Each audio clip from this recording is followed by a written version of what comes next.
Glazing. It's one of the most powerful techniques in oil painting, yet it is often misunderstood.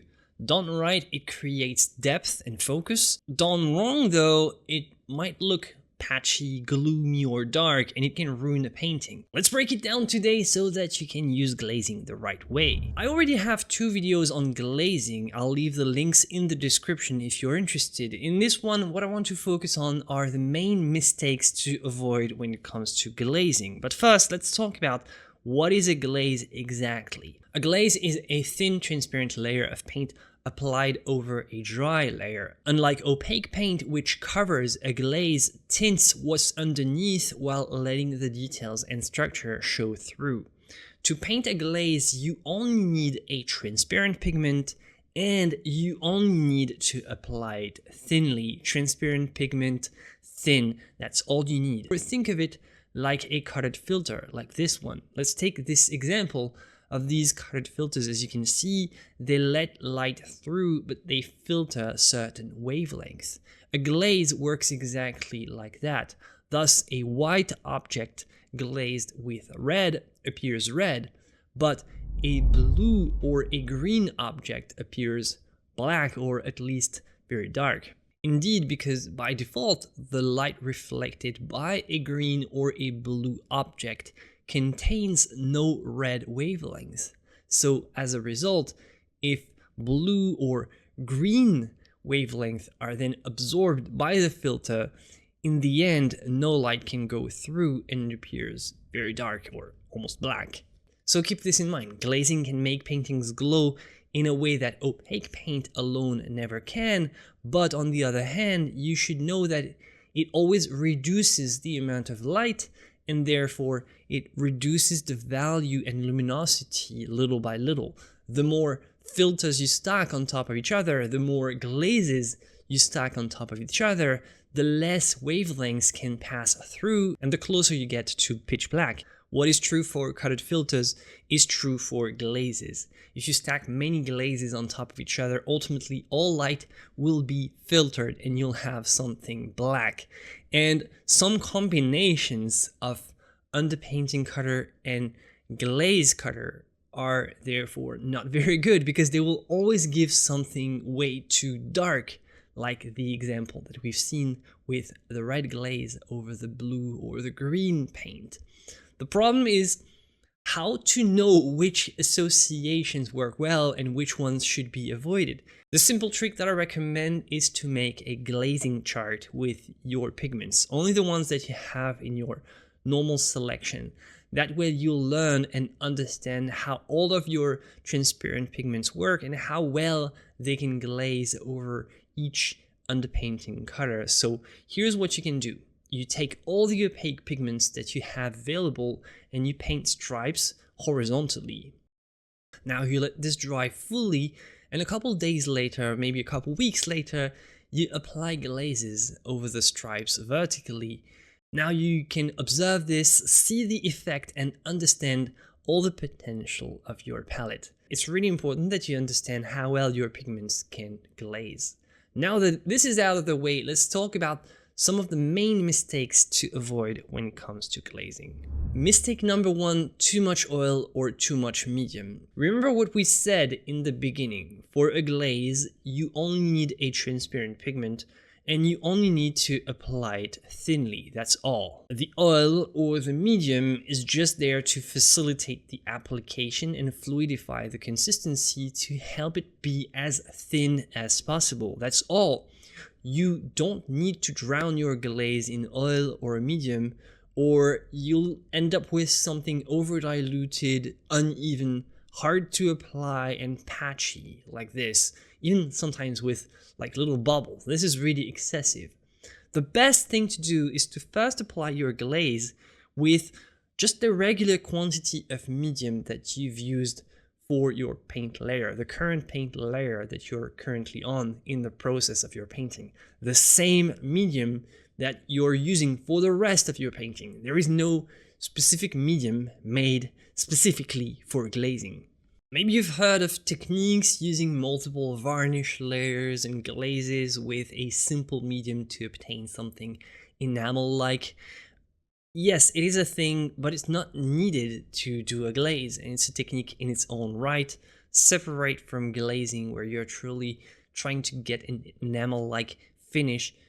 It's not glazing, strictly speaking. In general, for a glaze, just use the same medium that you use for your current painting layer, and don't try to make things more complicated than they have to be. Mistake number 2, glazing too thick.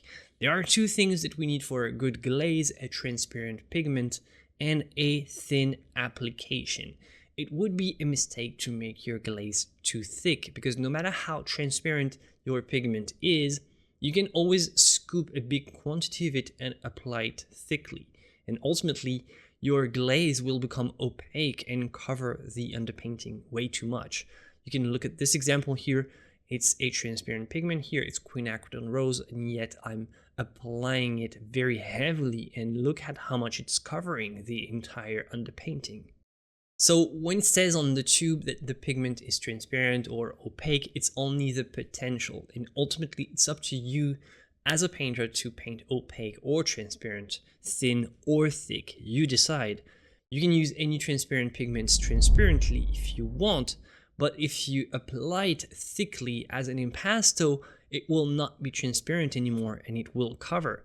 So it's super important to keep in mind that a glaze has to be spread thinly. I can't stress this enough. This is what makes a glaze. It's not the medium that makes the glaze, it's not the oil, it's just that it's thin and light. You can use a soft blending brush to apply it very thinly if you want, but sometimes a rag is useful to make it extra thin. Also useful to spread the pigments even more and thin the glaze down without any addition of a medium is to use a hog bristle brush. It will really spread out the pigments and make it nice and transparent. Mistake number 3 is using the wrong pigment. To make a good glaze, you have to know what pigment will work well. To know if your pigment is transparent, check out the little square or box on your paint tube, and it has to be empty. A filled square means it's opaque, then you have semi-transparent or semi-opaque. As we said, this is only indicative of the potential, but you can still take an opaque pigment, like this cadmium orange for example, and you can still apply it very thinly, spread it and thin it down.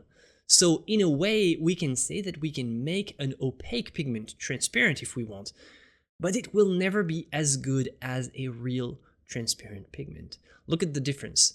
One here is transparent, it's clear, and it lets the light through. The other one, not meant to be painted like this, is hazy and has this gloomy, milky appearance. This is also why you can't really do a glaze with white. A lot of people want to know if they can just modify the value and make a painting lighter by glazing white, like titanium white or even flake white.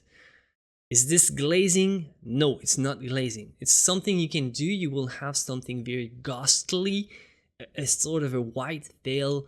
It will not be a glaze. It's a technique that you can still use if you want. It will create some sort of almost vaporous, foggy effect.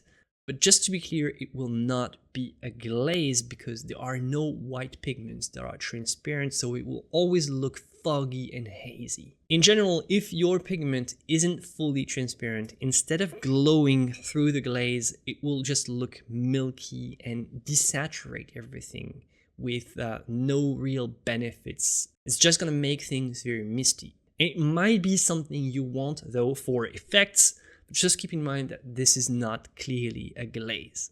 Some paints simply aren't meant for glazing, and opaque pigments definitely aren't.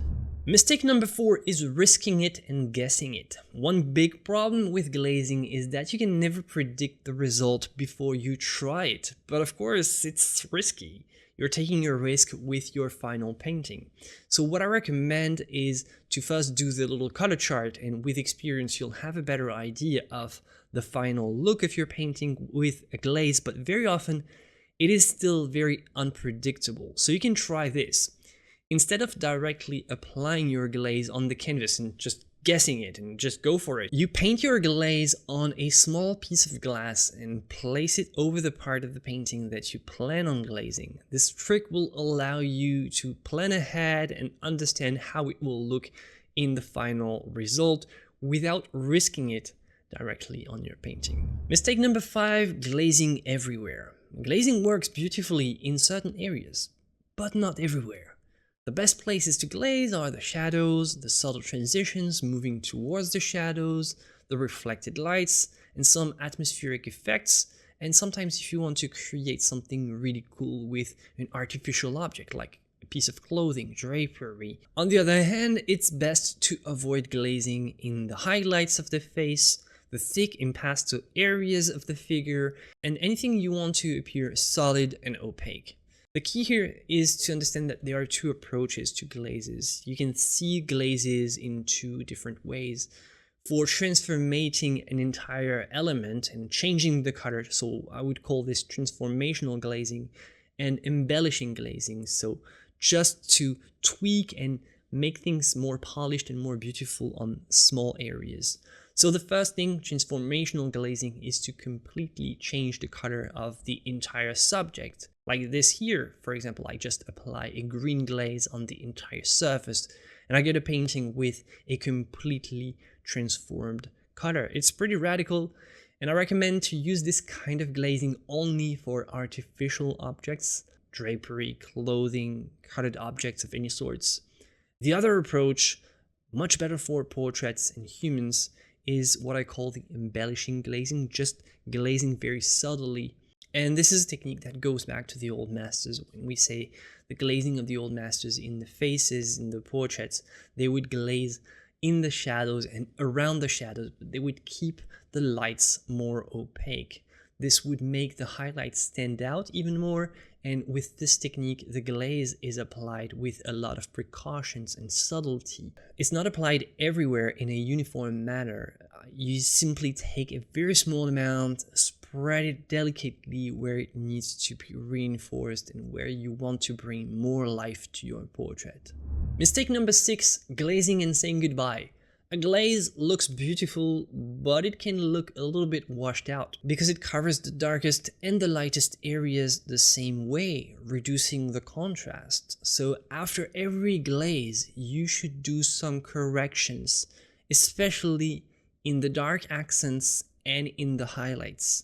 Generally speaking, you don't glaze and just call it a day.